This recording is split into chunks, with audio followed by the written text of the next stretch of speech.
Our Region's Business is sponsored by PNC for the achiever in you. Our Region's Business. Innovation, transformation, momentum, improving our communities and driving technologies that will shape our region for generations. The collaboration that brings vitality, prosperity, and life to living.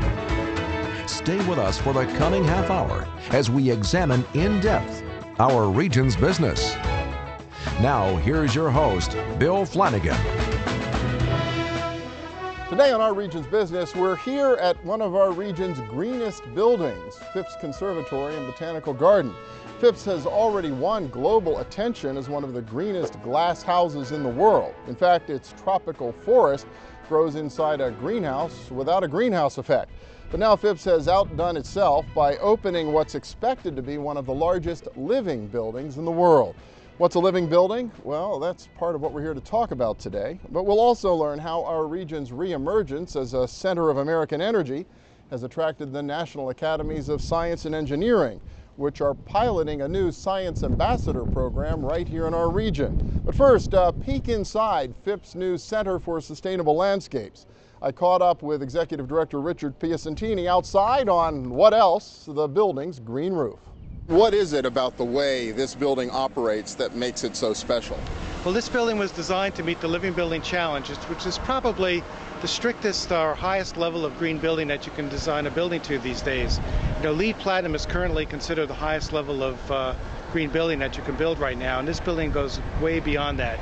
In addition to all the things you'd expect to see in a LEED Platinum building, this building is also zero net energy and zero net water, which means we have to make all our own energy on site. We have to capture and treat all our own water on site. How do you make that happen? Tell me about some of the things we can see right here that illustrate how a building like this works. A lot of work went in from the design team in making sure that this building uses as little energy as possible. Super insulated roof, super insulated walls, triple pane glass windows, takes advantage of natural daylighting so we don't have to have lights on during the day, takes advantage of natural ventilation so we don't have to run air conditioners all the time in the summertime. So a lot of effort goes into making the passive strategies as efficient as it possibly can. Once you do that, then you could start thinking about, okay, how are we going to make the energy we need to run the building? Well, in our case, we're focusing mostly on photovoltaics, and we'll turn the sun's energy into electricity.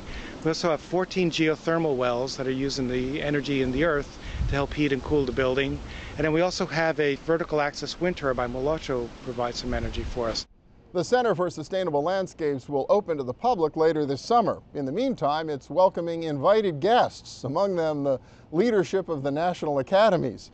Dr. Barbara Schaal is the first woman to be elected Vice President of the Academy of Sciences. She turned a youthful fascination with plants into a career as an evolutionary biologist. And welcome to Pittsburgh. Thank you. I'm delighted to be here. Yeah, exciting. I didn't realize at your own university you've actually got a living building of your own.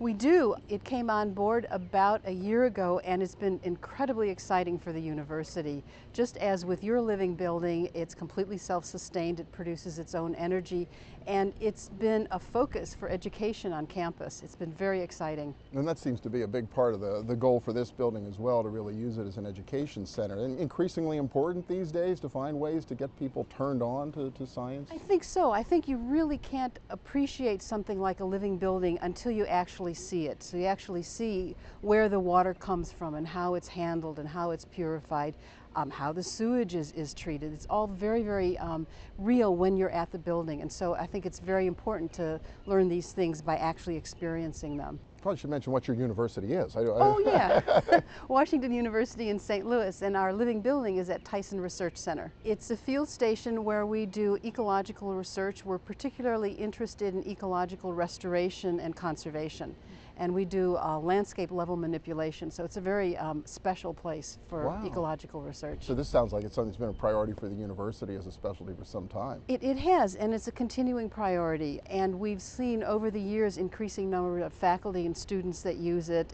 We now have individuals coming from across the United States to use the site, and now some international work as well. The stakes seem to be increasingly high for the whole planet in terms of how we make the best use of our environment. And that's one of the great things about such a thing as the living building, because it really reinforces those lessons, I think. Do you see this new ambassador program that's going to be rolled out here in Pittsburgh as playing another part in furthering this kind of thing? The ambassadors program has, I think, a really central role, because what it's doing, it's catalyzing the expertise that's already here in Pittsburgh, and then hopefully that will then stimulate a lot more public interaction on some topics of energy.